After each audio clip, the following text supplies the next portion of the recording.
part of the domino effect of salary dumping Carlos Correa on the Houston Astros at the deadline is now you need an everyday shortstop.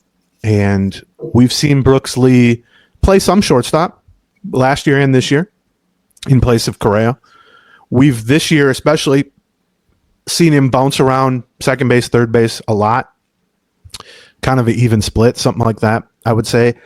Now the path has been cleared for him to just play shortstop. And I don't mean like he'll never play second or third or something, but we're going to see him play a lot of shortstop. This is a full exposure to a concept that has not been proven one way or the other. And I don't know that 2 months is going to prove it one way or the other, but 2 months is going to provide a lot more information about Brooks Lee, Major League shortstop, than we knew at any point until now. And it's been interesting. Like, I don't think he will tell you, and I've heard him say, that he likes playing shortstop more than the other positions and feels more comfortable there and feels like he's better there because he's played shortstop his entire life.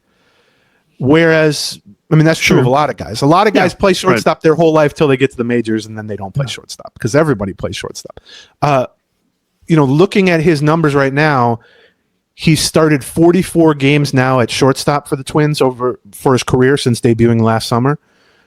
42 starts at third base, 36 starts at second base. That's a pretty even split. Yeah, it is. Across three positions. Now, you would expect a shortstop, if they're great at shortstop, they're going to be spectacular at the other two spots. If they're okay at shortstop, they're probably going to be very good at the other spots.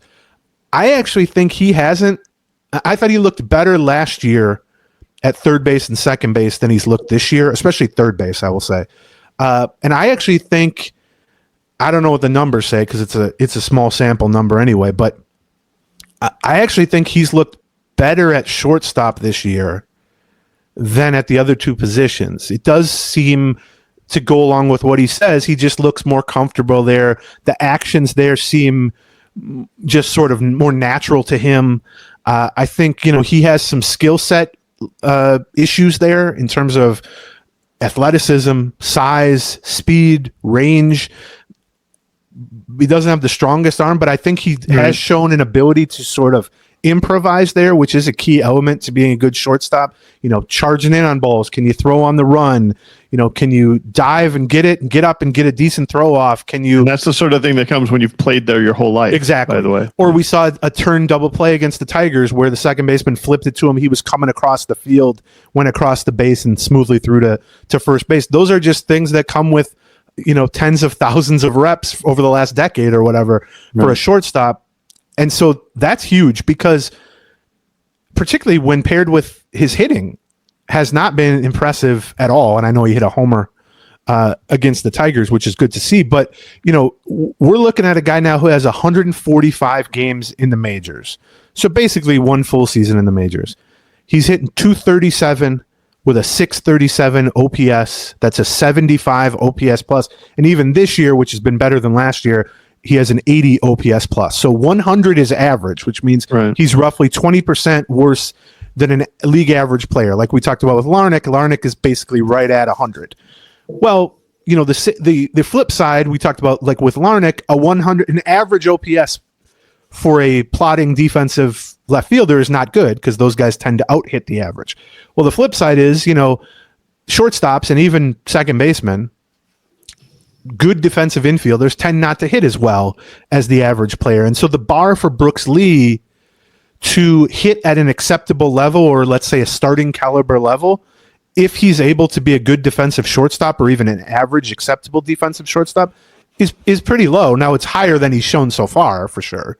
But if you can put up a 95 or even 100 OPS plus league average and you're a decent shortstop, that's a really good all-around player.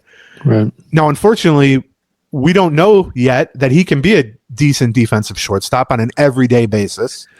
And he's not proven that he can be anywhere near an average hitter for an everyday basis. But that's one of the things to watch, maybe near the top of my list in terms of not new guys, just guys that have been here.